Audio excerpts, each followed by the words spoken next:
음악이나 연극, 오페라 같이 공연을 할 수 있도록 이런 공연을 준비하는 사람들을 공연 기획자 이렇게 부릅니다. The person who prepares everything to perform music or opera is called the planner. 1975년에 독일에 베라라는 최소 공연 기획자가 있었는데 고등학교 여학생입니다.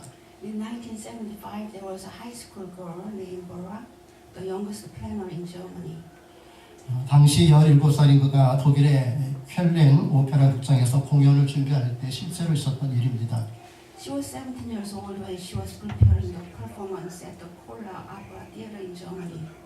나름대로 공연 준비를 다 했다고 생각한 그는 대견하다는 듯이 오페라 극장 무대 위로 걸어 나갔습니다. After she had prepared well for the performance, she walked to the stage of the Cologne Opera Theater. 아직 공연이 시작되지 않아서 객석은 텅텅 비어 있었습니다. The show was empty because the show has not started yet.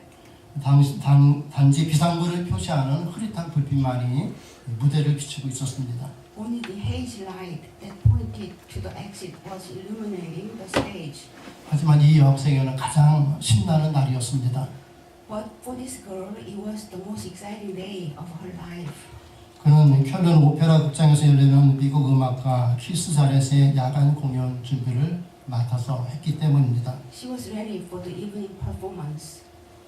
자렛은 곡을 준비하지 않고 즉석에서 연주하는 즉흥 연주자입니다. Few hours later, Jared will play the piano on the stage. 이제 몇 시간만 지나면 자렛은 이 학생이 준비한 무대에서 피아노 연주를 시작하게 되었습니다. In a few hours, he will play the music. 그리고 약 1,400명의 사람이 모여서 그의 연주를 듣게 될 것입니다. About 1,400 people will come and listen to his performance. 근데 공연이 시작되기 전에 뭔가 좀 좋지가 않았습니다. As the performance was about to start, 연주자인 자렛이 피아노를 조심스럽게 바라보다가 건반 몇 개를 이렇게 눌러봤습니다. the performer Jared looked at the piano carefully and played a few notes. 그리고 피아노 줄을 둘러보고 다시 몇 음을 더 연주합니다. And he looked around piano and played 그- a few more notes again. 그리고 무대 감독에게 다가가서 무언가를 말했습니다. Then he approached the stage director and told him something. 그러자 감독은 공연을 준비한 여학생에게 다가와서 말했습니다. Then the director approached the girl who prepared the performance and said, 자렛이 이 피아노로 연주를 할 수 없다고 한단다. Jared said he cannot play with this piano. 실수가 발생했던 겁니다. The opera theater provided a wrong instrument. 오페라 극장에서 잘못된 악기를 제공하고 말았습니다. It was a mistake. 피아노가 높은 음역에서 귀에 거슬리는 소리가 조금씩 들렸습니다. Its sound was off on high note range. 하얀색 건반은 음이 맞지 않았고 The white keyboard did not sound well, 페달은 고장이 나 있었습니다. and the pedal was broken. 그리고 피아노가 전체적으로 너무 작았습니다. And overall, piano was too small. 그래서 쾰른 오페라 극장처럼 큰 공간을 채울 음량을 낼 수가 없었습니다. Piano's volume could not fill the big opera theater. 그래서 자렛은 연주를 할 수 없다며 나가서 차 안에 앉아 있었습니다. Jared said he could not play, and he went out and sat in the car. 공연을 기획한 여학생은 급히 다른 피아노를 구하려고 했으나 구할 수가 없었습니다. The girl who planned the show tried to get the another piano, but she couldn't. 하는 수 없이 그녀는 극장 밖으로 뛰어나가 비를 맞으면서 자렛에게 제발 공연만은 취소하지 말라달라고 애원을 했습니다. So she ran out the theater and stood in the rain and begged Jared not to cancel the show. 비에 흠뻑 젖은 채 애원하는 10대 독일 처녀를 차 안에서 바라보던 그는 가여운 생각이 들어서 이렇게 말합니다. Looking at the German girl sobbing in the rain, he said to her, 절대 잊지 마라. 너를 생각해서 공연하는 거니까. "Don't forget, I am performing just for you." 그리고 잠시 후 자렛은 오페라 극장의 무대 위로 걸어나가 연주가 불가능한 피아노에 앉았습니다. Then Jared walked to the stage and sat by the piano and started to play the music with the impossible piano. 그리고 연주를 시작했습니다. He started to play.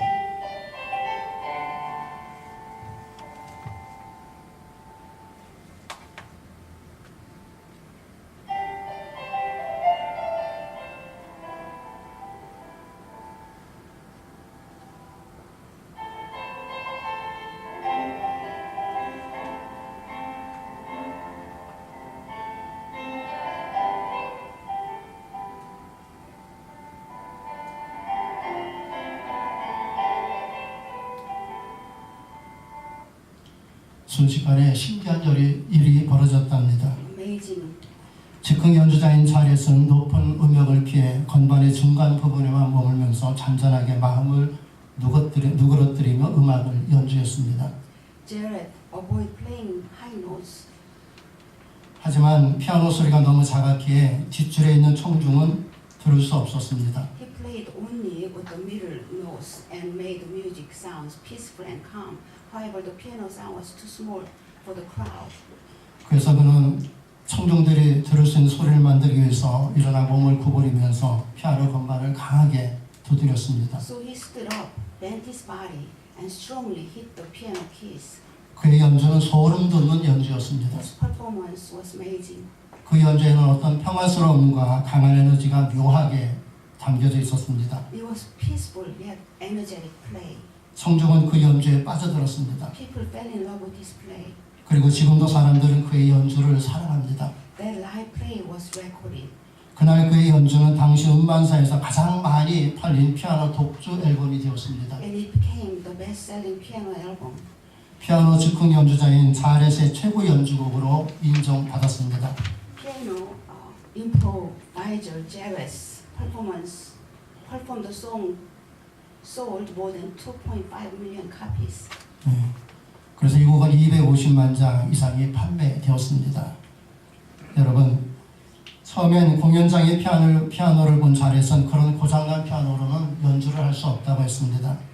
When Jared first saw the piano, he thought he could not play with that. 그래서 그는 연주하지 않으려고 했습니다. So he wasn't going to perform. 이건 당연한 겁니다. That's obvious. 우리 모두 이런 상황에서 똑같이 느낄 겁니다. If we were in the same circumstances as Jared, we would have thought the same. 고장난 피아노 앞에서 연주를 하고 싶은 사람은 아무도 없습니다. No one wants to play with the broken piano. 그 누구도 고장난 피아노와 같은 나쁜 도구로 좋은 작품을 만들어 달라는 부탁을 들어주고 싶은 사람은 없습니다. No one expects to make the best with something worse like the broken piano. 좋은 작품을 만들려면 좋은 도구가 있어야 한다라고 생각하기 때문입니다. People think good product can be made with the good tools, good preparation, and good circumstances. 그래서 잘 준비되고 정돈된 상황이나 환경에서만이 좋은 결과를 얻을 수 있다라고 생각합니다. People think good product comes from good preparation and good circumstances. 하지만 그게 아닙니다. But that's not true. 좋은 결과는 언제나 잘 정돈된 상황이나 좋은 환경에서만이 얻을 수 있는 게 아닙니다. Good results comes not only from the good environment. 오히려 좋은 결과는 할 수 있는 상황에서가 아니라 할 수 없는 상황에서 만들어지는 것입니다. It can come from impossible circumstances as well. 고생 끝에 낙이 온다는 말이 있듯이 좋은 결과는 그런 겁니다. There's an old saying, at the end of the hardship, the joy will come. 그래서 좋은 결과는 어렵고 힘든 상황 속에서도 포기하지 않고 최선을 다하는 자에게 주어지는 값진 보석인 것입니다. The good results will come to those who do not give up in difficulty, but do their best, and it's called precious result. 마치 울타리로 둘러싸인 땅보다 울타리 밖의 땅이 훨씬 더 크고 넓듯이 환경이란 그런 겁니다. The land outside the fence is much bigger and wider than the land surrounded by the fence. 환경은 우리를 둘러싸고 있는 울타리와 같은 겁니다. That is what the environment is. 단지 환경이라는 울타리에 갇혀 사는 사람과 그 울타리를 뛰어넘으면서 사는 사람이 있을 뿐입니다. The environment is like a fence that surrounds us. 됐어요? 실험 한번 해보세요.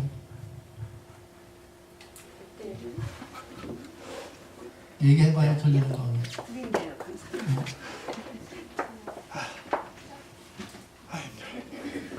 그렇다면 우리는 어떤 사람입니까? 환경이라는 울타리에 갇혀 있는 사람입니까? 아니면 환경이라는 울타리를 뛰어넘는 사람입니까? 여러분은 이미 환경이라는 울타리를 뛰어넘은 사람들입니다. 언젠가 어떤 분이 제게 이런 말을 하더군요. 목사님, 제가 지금까지 한국에 살았다면 저는 지금 이 세상 사람이 아니었을 겁니다. 그를 둘러싸고 있던 환경이라는 울타리가 어땠을까를 알 수 있는 그런 대화였습니다. 생각해 보십시오. 생각해 보세요. 한국에 살 때 여러분들을 둘러싼 환경이라는 울타리는 어떤 것이었습니까? 힘들고 고단한 것들이었을 겁니다. 답답하고 숨이 막히는 것들이 둘러싸고 있었을 겁니다. 원하지 않는 환경이라는 울타리에 갇혀서 원하지 않는 삶을 살아야 했을 겁니다. 하지만 그 울타리를 뛰어넘어서 우린 이곳에 왔습니다. 그리고 이 미국 땅에서도 환경이라는 울타리에 갇혀서 이런저런 고난을 물론 겪기도 했을 겁니다. 그러나 그 울타리를 뛰어넘어 오늘 이렇게 주님이 예비해 놓으신 것들을 누리며 살고 있지 않습니까? 그리고 앞으로도 하나님은 변함없이 우리가 어떤 환경도 이겨내며 살 수 있도록 우리를 도와주시는 분이십니다. 그래서 우리가 환경이라는 울타리를 뛰어넘어 주님의 이름을 높이며 살도록 하십니다. 지금까지 환경이라는 울타리를 뛰어넘고 당당히 살 수 있도록 인도해 주신 하나님이 이후로도 변함없이 그렇게 우리를 인도해 주십니다. 그러므로 우리는 우리를 둘러싸는 환경이라는 울타리를 뛰어넘겠다는 마음을 강하고 담대히 가지며 살아야 합니다. 여러분, 사실 환경이라는 게 마음먹기 달려있지 않습니까? 우리는 이것을 믿음이라고 합니다. 믿음을 가진 사람은요, 예수님의 마음을 담습니다. 그래서 믿음을 가진 사람은 예수님의 마음으로 살아가는 사람입니다. 여러분, 우리 예수님의 마음을 품고 살아야 합니다. 내 마음대로 살 것이 아니라 주님이 주시는 마음으로 살아야 합니다. 그러면 우리는 그 어떤 환경도 이겨내고 승리하며 살 수 있게 됩니다. 주님의 마음으로 하면 모든 것을 할 수 있기 때문입니다. 그래서 우리는 주님의 마음을 품고 사는 사람들입니다. 그래서 우리는 늘 주님의 마음을 느끼면서 삽니다.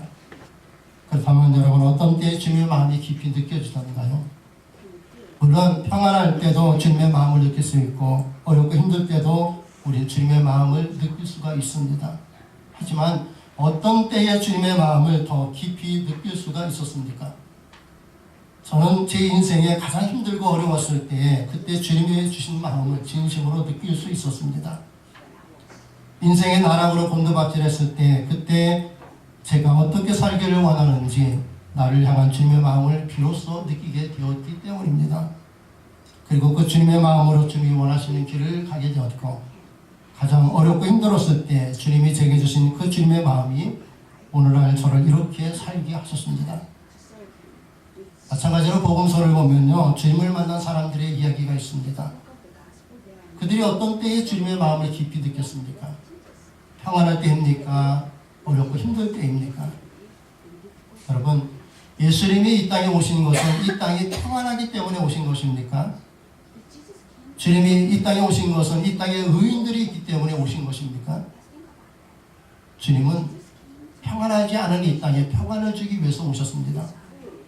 주님은 죄인들로 가득한 이 땅에 죄인들을 불러 구원하시고 의인으로 삼으시기 위해서 오셨습니다.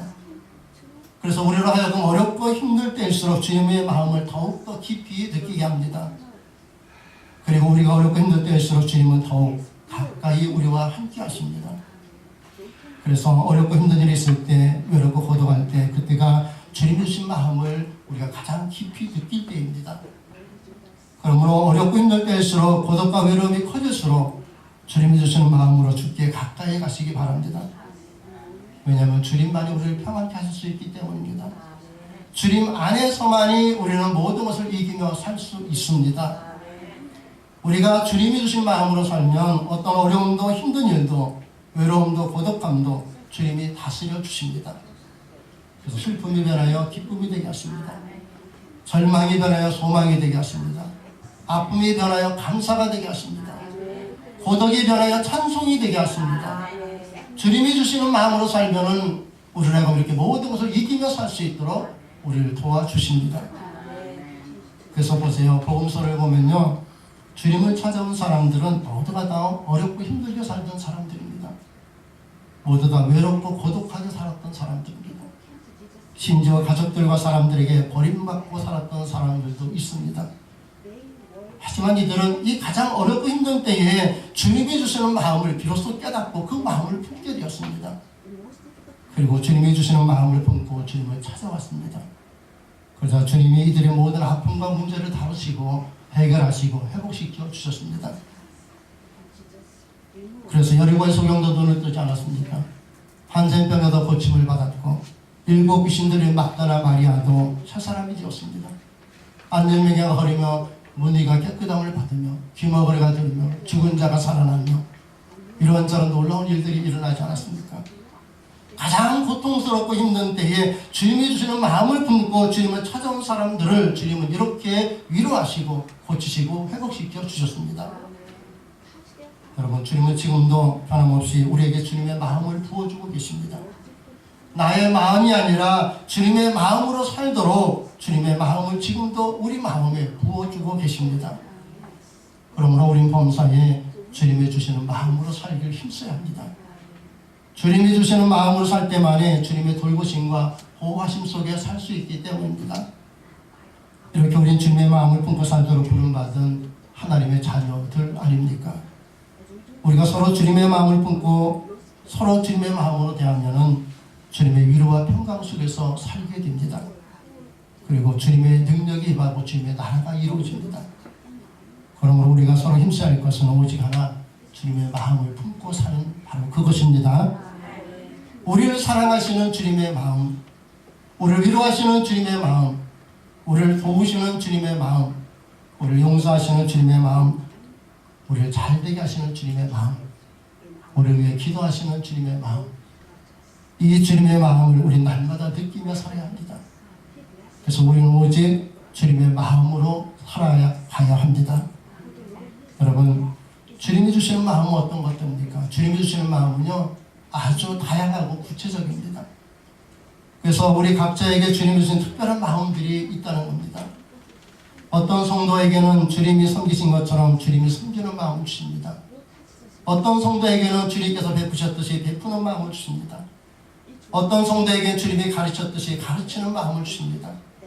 어떤 성도에게는 찬양하는 마음을 갖게 하고 어떤 성도에게는 긍휼히 여기는 마음을 갖게 하십니다. 어떤 성도에게는 봉사와 헌신의 마음을 갖게 하십니다. 주님이 원하시는 뜻을 이루기 위해서 우리에게 이렇게 구체적이고 다양한 주님의 마음을 갖게 하십니다. 그러므로 우린 각자 내게 주신 주님의 마음으로 내가 해야 할 일에 최선을 다해야 합니다. 다른 사람에게 주신 주님의 마음이 아니라 내게 주신 주님의 마음을 품고 살아야 합니다. 다른 사람에게 주님이 주신 마음에 신경 쓸 것이 아니라 주님이 내게 주신 그 주님의 마음에 신경 쓰며 살아야 합니다.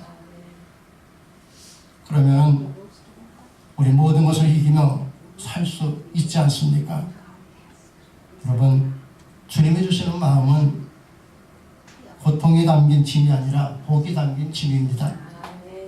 그래서 주님이 주시는 마음은요, 복된 짐인 것입니다.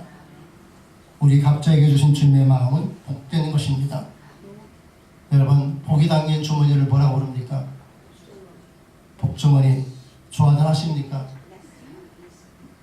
그렇다면 복이 담긴 짐을 뭐라고 불러요? 안 잡아서 모르죠. 여러분, 우린 복을 등에 지고 사는 사람들입니다. 복이 담긴 복짐을 지고 사는 사람들입니다. 우리가 지고 가는 짐은 고생하는 개다리 벗짐이 아니라 하나님께 주시는 복이 담긴 짐이라는 겁니다. 주님이 주시는 마음으로 사는 사람은 복의 등을 지고 사는 사람입니다. 주님은 우리가 이 복된 짐을 서로 지고 살라고 하십니다. 오늘 본문이 우리에게 말씀하시는 것도 바로 이것입니다. 오늘 말씀 보면은요, 너희가 짐을 서로 지라 했습니다. 그래요, 그리스도의 법을 성취하라 하셨습니다. 바울은 갈라디아 교회 성도들에게 서로 짐을 지라고 합니다. 왜 서로 짐을 지라고 하겠습니까? 짐을 지니까는 짐을 지라고 하겠습니까? 짐을 안 지니까 짐을 지라고 했겠습니까? 서로 짐을 지라고 하는 걸 보면은요, 갈라디아 교인들은 서로 짐을 안 졌다는 겁니다.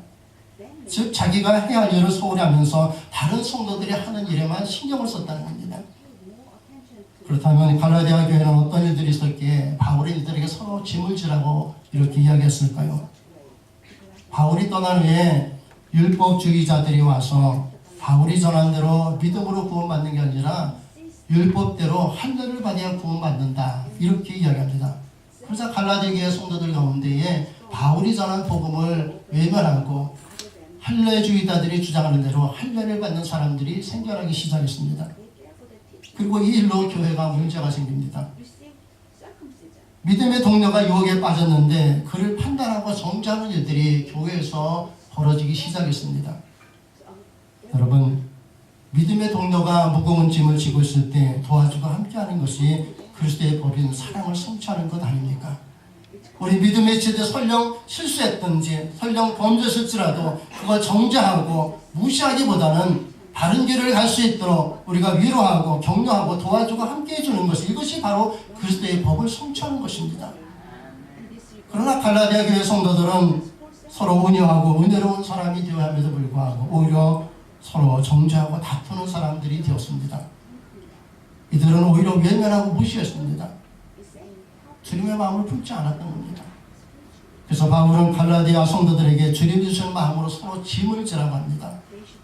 서로 판단하고 정죄하고 원망하고 무시하지 말고 서로의 약점을 극복하고 영적으로 성장할 수 있도록 서로 짐을 지고 도와주라는 것입니다. 이것이 복을 등에 지고 사는 사람들의 모습입니다. 여러분, 우리는 서로 온유하고 은혜로운 사람 됩시다. 그래서 서로 온유하고 은혜롭게 대하며 살 수 있기를 바랍니다. 무슨 말씀이냐면요, 예를 들면 이런 겁니다. 내가 열심히 기도한다고 해서 다른 사람에게도 열심히 기도하세요 라고 말할 때 있어요, 없어요? 있어요. 내가 열심히 예배 참석하니까 다른 사람에게 당신도 예배 열심히 참석하세요 하고 말할 때 있어요, 없어요? 안 해보셨던 듯이 시침이 되는데,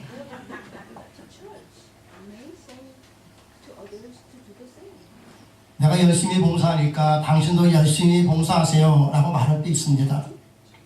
물론 이렇게 해서 내가 그렇게 말한다고 해서 내가 말해준 그 사람이 열심히 예배 참석하고 열심히 봉사하고 열심히 주일하고 열심히 신앙생활하면 얼마나 좋겠습니까? 그러나 안 그렇다는 거예요. 왜 그렇습니까? 야고보서 2장 16절에 이런 말씀이 있습니다. 너희 중에 누구든지 그에게 이르되 평안히 가라, 더웁게 하라, 배부르게 하라 하며 그 몸에 쓸 것을 주지 아니하면 무슨 이익이 있으리요? 그랬습니다. 아무리 당연한 말도 아무리 좋은 말도 말로만 하면 소용이 없다는 겁니다. 실천이 있어야 한다는 겁니다.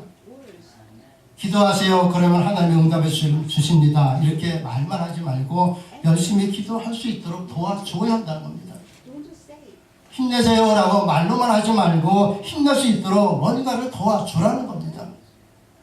예배에 참석하세요 하고 말로만 하지 말고 예배에 참석할 수 있도록 도와줘야 할 것들을 도와주라는 겁니다.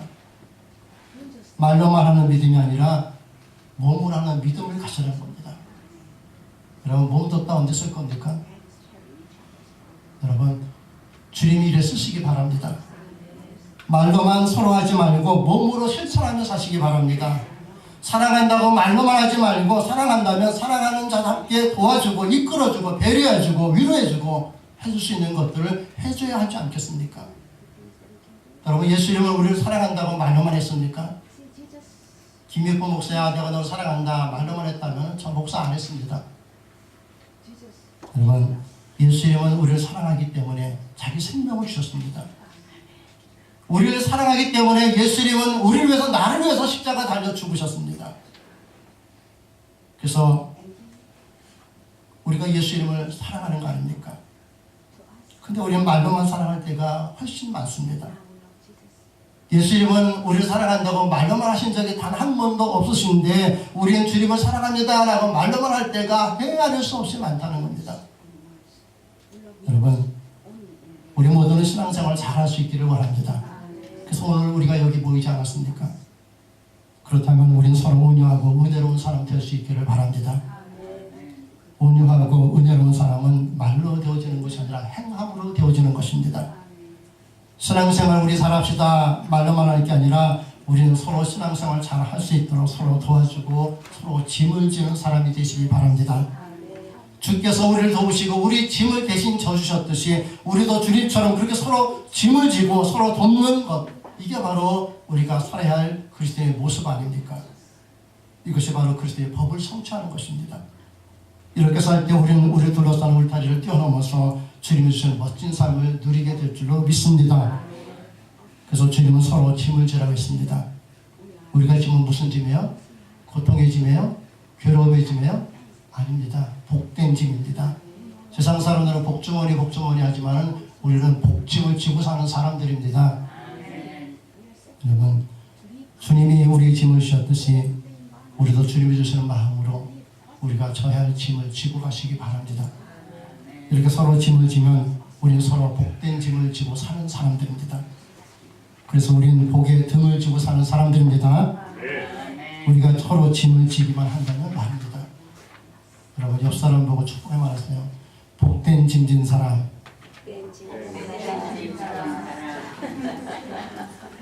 등에 복진 사람.